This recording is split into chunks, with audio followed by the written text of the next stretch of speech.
I think the fishing was better because the fish were bigger. I'm not going to say you had more 50-pounders, but I'm going to say that you had more fish in the 20s and 30s and 40s than you do now. Well, I was a lot younger. I could catch more fish.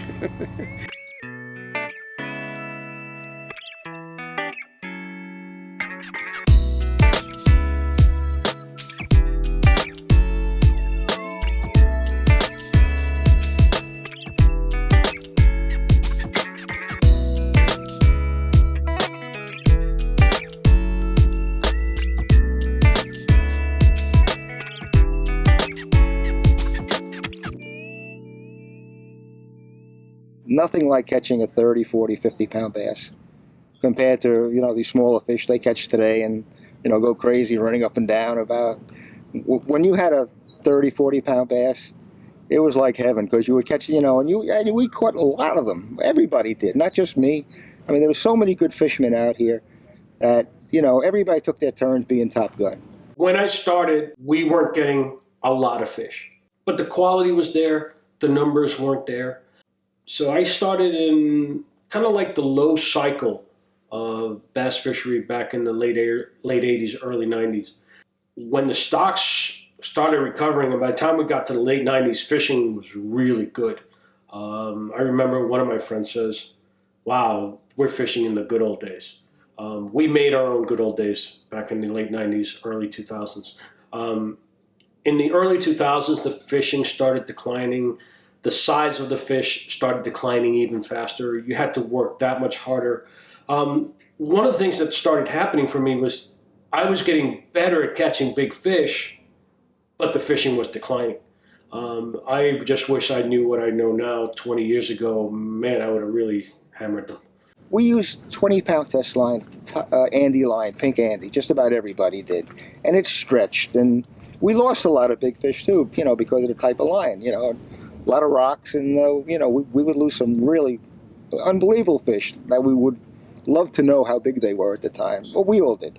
And today with the 50-pound test Power Pro, it's just so easy to catch a big fish. And a lot of guys, hardly anybody used eels back then. We were pretty much I was always a purist. I think the biggest change came with bluefish. You didn't get bluefish out there until early June. Around the 1st of November, the bluefish disappeared. Of course, now bluefish stay late, but in those days they were gone by the 1st or 2nd of November. I remember one time, maybe it was around the 5th of November, a bunch of guys were down in North Bar, and one caught a bluefish, and everybody was amazed.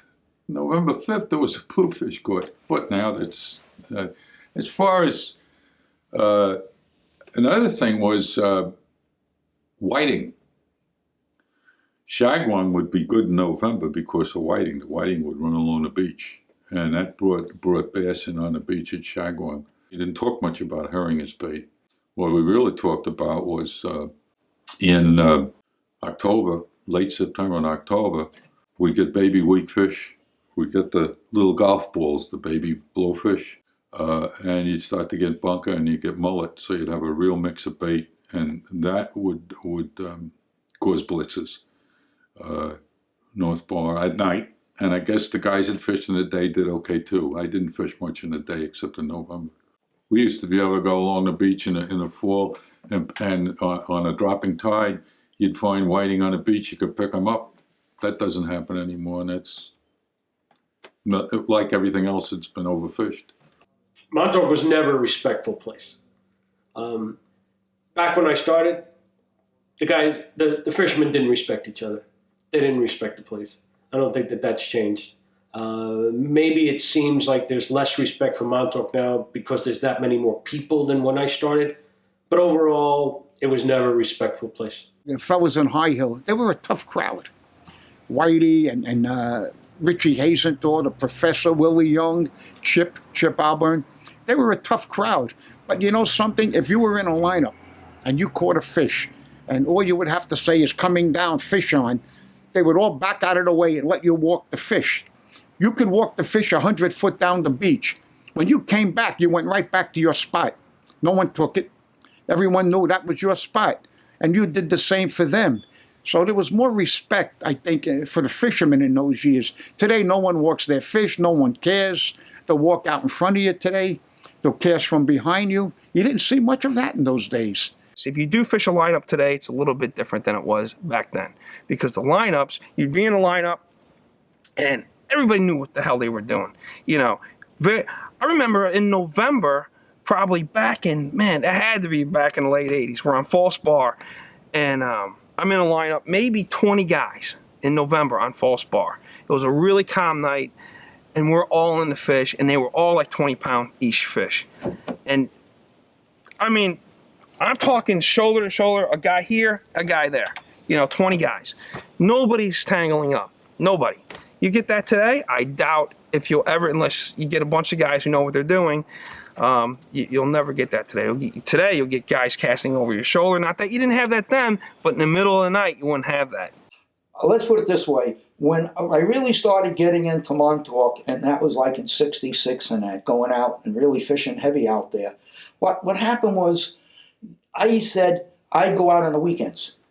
And I'd fish it on the weekends, and I'd say, I can't wait until I retire because I can go out during the weekdays and not have the crowds that you have now. But now the crowds are heavier now during the weekdays than they were on the weekends. I mean, it's tremendous, tremendous. The crowds are, of course, a lot more crowded. It used to get crowded, but not like it is today.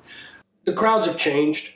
Montauk, when I started, my perception of it, maybe the reality was that it was only for experienced guys.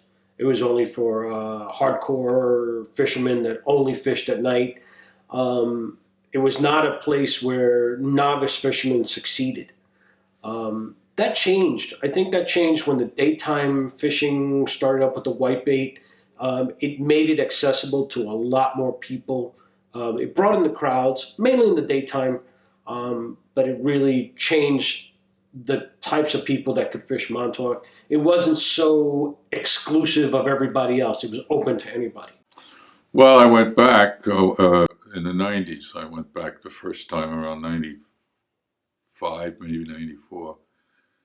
And, of course, I went in the fall. And not being a regular, I wouldn't have bothered going out in the summer anymore because I didn't know what was going on.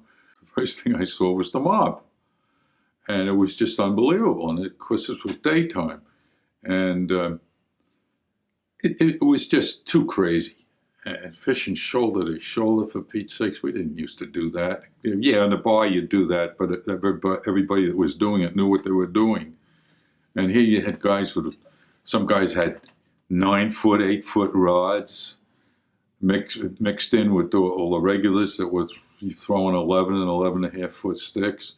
And some of them were using like North Bar, for Pete's sakes. They'd get down there with a small rod and throw a light lure.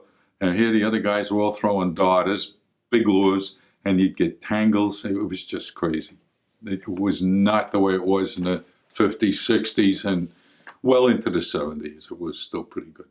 A bunch of yuppie Fs coming into town, effing up ours. It's like ours because this is like, my wife calls it my office. So I feel like this is kind of my second home. But I realize I'm not a resident here. But there just seems to be, I mean, you come into town now, you come in the summertime, and what do you hear? Immediately, doom, doom, doom, doom, and there's thousands of kids. And you know what? It's not only thousands of kids, it's drunken tourists. You know, not to mention that the tourists, they're also drunk, and you just got to watch your ass coming in. You know, it's just the town has just taken on a whole, especially the last 7 years, taken on a whole new vibe.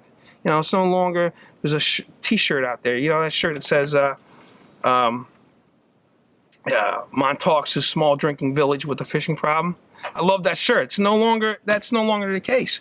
It's just like the little yuppie town, you know, it's turning into this little friggin' yuppie mini Hamptons town. And the town itself is driving me nuts. I mean, we lost Ronnie's recently. Salivar's is gone. You know, Salivar's, you go there fucking 3 o'clock in the morning when they open. I've seen you there. You go in there and you're out in 10 minutes with, you know, an omelet and toast and coffee.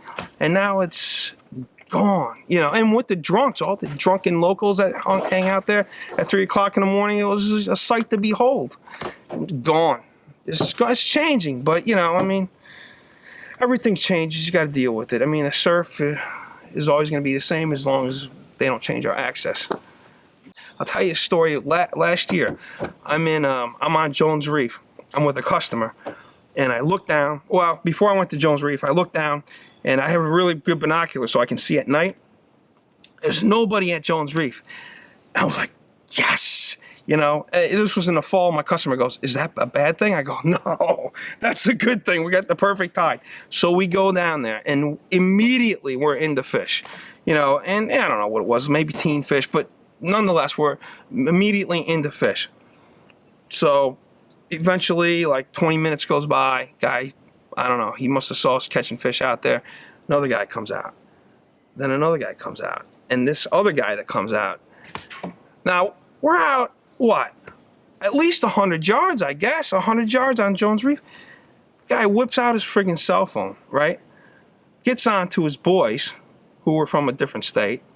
And next thing you know, there's fucking 20 guys there fishing. We're shoulder to shoulder with 20 friggin' guys because this idiot gets on his cell phone. I was just like, you gotta be, I mean, how can you do that? I mean, I could never do that. I would never, even to my best friend, even to my best fishing buddy, if I'm in the fish, I'm not gonna get on my friggin' cell phone and tell them. You know, maybe if it's a daytime blitz or something, I mean, I don't even carry my cell phone. I'll get on a CB because I still carry a CB, you know, and I'll let, you know, my buddies know. But beyond that, I mean, how could you possibly do that? That's the change. The cell phones and the internet are probably the biggest changes.